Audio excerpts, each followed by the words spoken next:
وصفة سهلة جدا، مش هتاخد معانا 10 دقايق بس. هينجح معاكي ان شاء الله. صوص الكراميل من اول مرة هنعمله مع بعض، طريقة سهلة جدا وان شاء الله ينجح معاكي من اول مرة. ويلا بينا نشوف هنعمل ايه.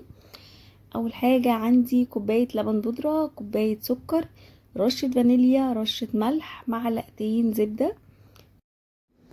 في كبة او في خلاط بحط اللبن البودرة بتاعي، وحطيت عليه كوباية الا ربع مية سخنة، وهنا المية لازم تكون سخنة اولا عشان اللبن يدوب كويس ويبقى ناعم معايا، وثانيا صوص الكراميل لازم اللبن يبقى سخن. فحلة مناسبة تكون مش صغيرة، يعني ما نجيبش حلة صغيرة ونحط السكر، هتلاقيها ممكن كلكعت معاكي او في تكتلات. نستخدم حلة كبيرة شوية ونحط فيها السكر ونوزعه بالتساوي، وبعد كده هشغل النار على درجة حرارة متوسطة. انا ما جيتش جنبه خالص غير لما لقيته ابتدى يدوب.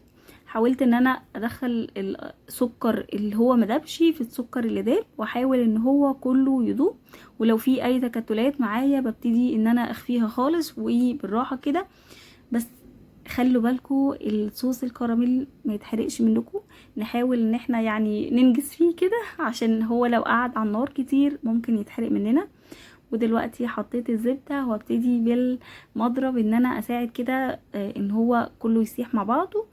وبعد كده المرحلة الاخيرة هحط اللبن، وهنا هنزل شوية بشوية، وهحاول ان انا مديهوش فرصة ان هو ممكن يتكتل معايا بسرعة كده وجامد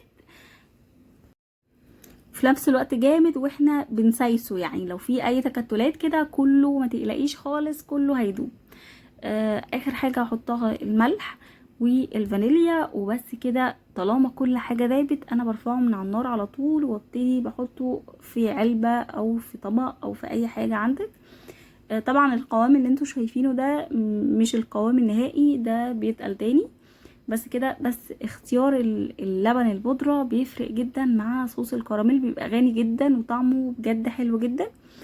وطبعا ما ننساش ان احنا نطلع منه لو في اي هوا فيه. بس كده. بتمنى الحلقة تكون عجبتكم، واشوفكم تاني في فيديوهات تاني، وسلام عليكم.